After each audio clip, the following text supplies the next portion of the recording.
How are you, Zimbabwe? My name is Moses Tofa from the Agenda for Dialogue and Depolarization.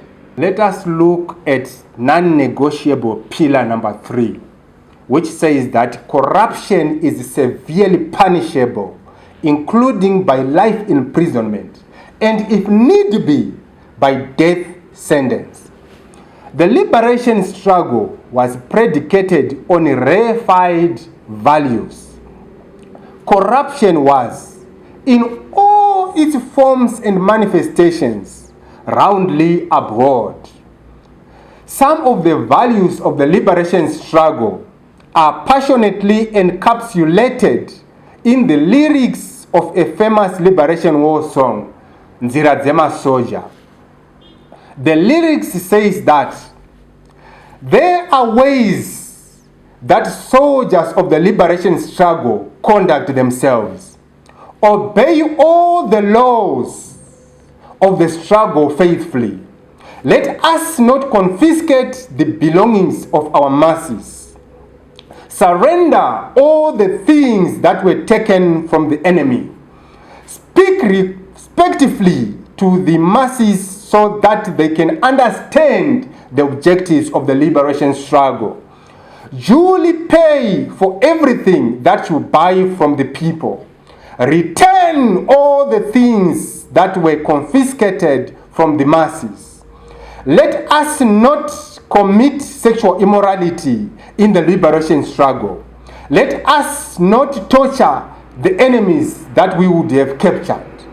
These are the words that were uttered in ancient days by Mr. Mao as he taught us. It is conscience-wrenching when one juxtaposes these values of the liberation struggle with the genocidal corruption mostly committed, protected, and enabled by the very comrades who executed the heroic liberation struggle. Corruption has a long history in Zimbabwe. The first nefarious case of corruption took place during the first decade of independence. In 1988, at Willowvale Motor Industries, a vehicle assembly plant that was owned by the state.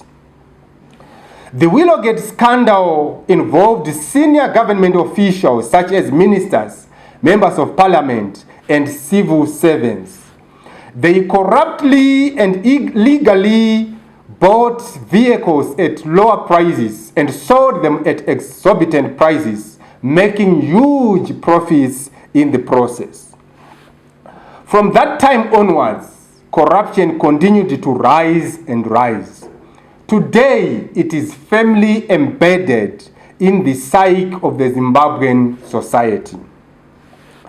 If we are to take the Willowgate scandal as a landmark of the rise and trajectory of corruption in Zimbabwe, there are 5 observable differences between corruption in the 1980s and corruption in Zimbabwe today.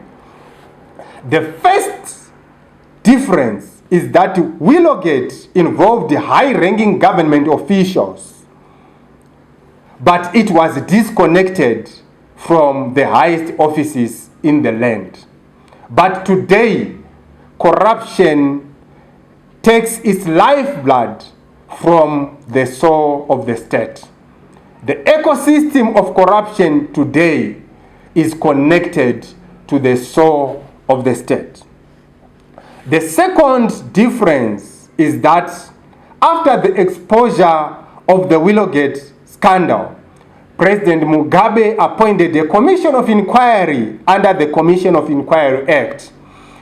The commission was applauded for a good job. This is different from the bogus fight against corruption that we are seeing today.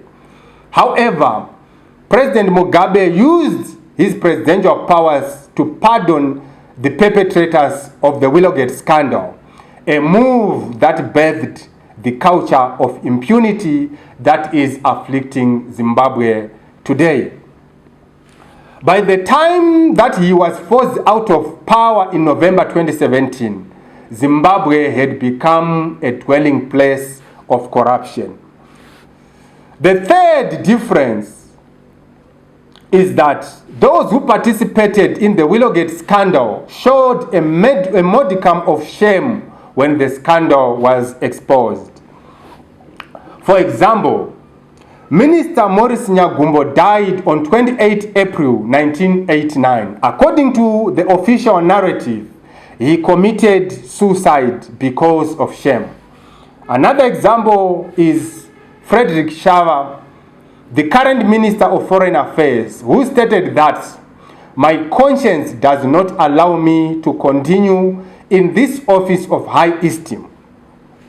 Surely, Maurice Nyagumbo must be turning in his grave for taking his own life. Today, those who are committing egregious corruption are doing so without a grain of shame. They are caught committing vile corruption, but they have the effrontery to stand on the mountaintop and claim that there is zero tolerance for corruption in Zimbabwe. They know that they will not be arrested or prosecuted. If at all they are, the state takes them through a fascicle prosecution process and releases them. The irony is that those citizens who are valiantly fighting against corruption, such as Hopo Chingono and Jacob Ngarivume, have become victims of the wrath of the state.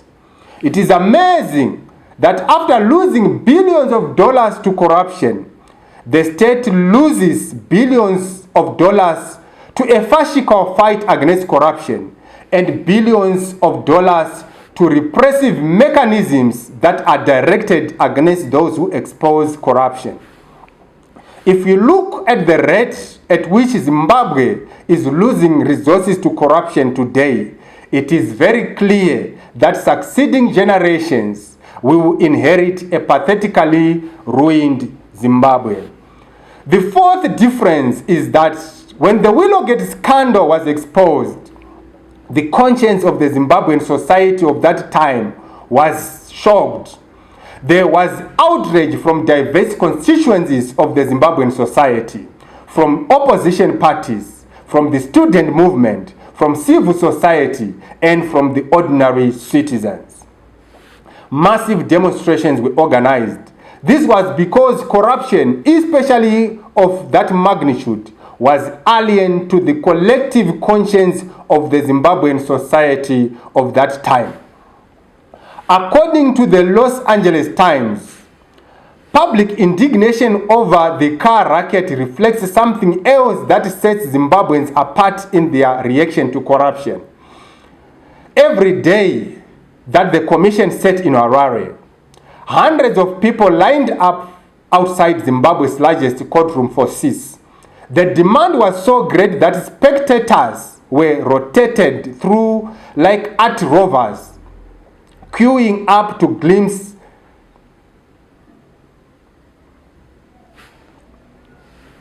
According to the Los Angeles Times, public indignation over the car racket reflects something else that sets Zimbabwe apart in their reaction.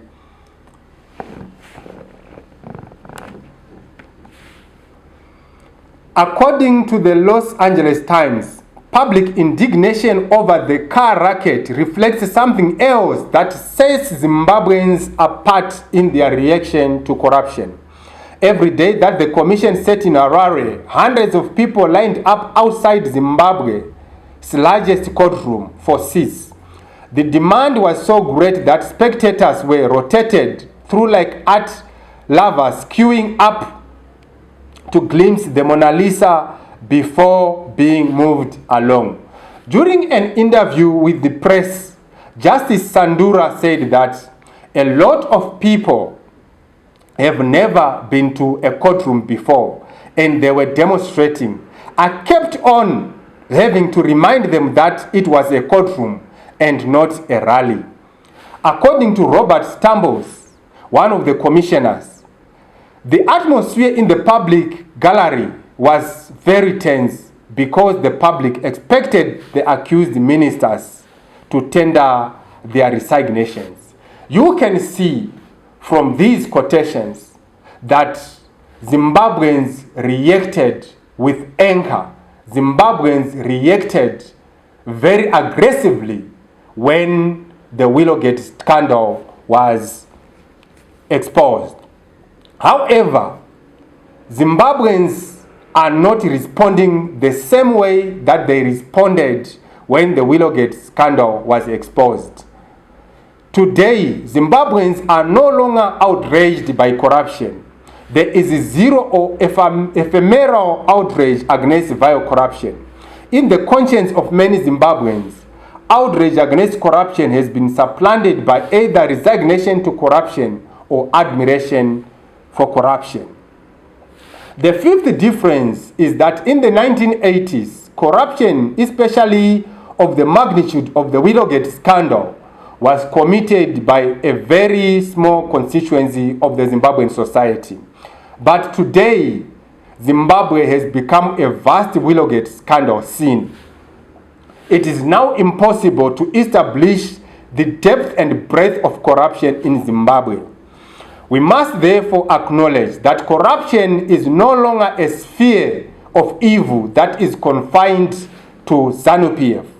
It is found in large quantities within the opposition, civil society, the civil service, the business sector, the media, traditional structures of governance, false churches, and among ordinary Zimbabweans. My intention is to give Zimbabweans a picture of the damage that corruption has caused to Zimbabwe and why the severe punishment of corruption should be one of our non-negotiable pillars as a nation. We often talk about thousands of citizens who died because of politically motivated violence. For example, it is estimated that at least 20,000 people were killed during the Gukurahundi massacres. From the year 2000 onwards, thousands of known and perceived opposition supporters were killed.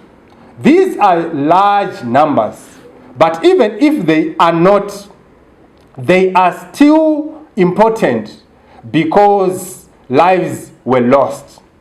However, as we focus on these numbers, we tend to lose sight of the number of people who die due to corruption in Zimbabwe. My concern is that Zimbabweans are not able to understand the link between corruption and the loss of lives in Zimbabwe. If we juxtapose the number of people who die due to politically motivated violence with the number of people who die due to corruption, we will be shocked to realize that corruption is the greatest killer in Zimbabwe.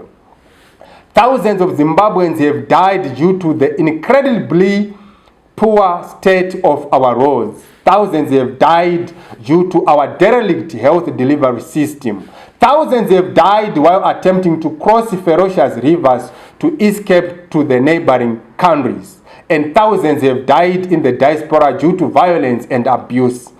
If corruption has imposed such a genocidal and irremediable damage on our nation, those who commit egregious forms of corruption deserve to be punished through either life imprisonment and, if need be, death sentence.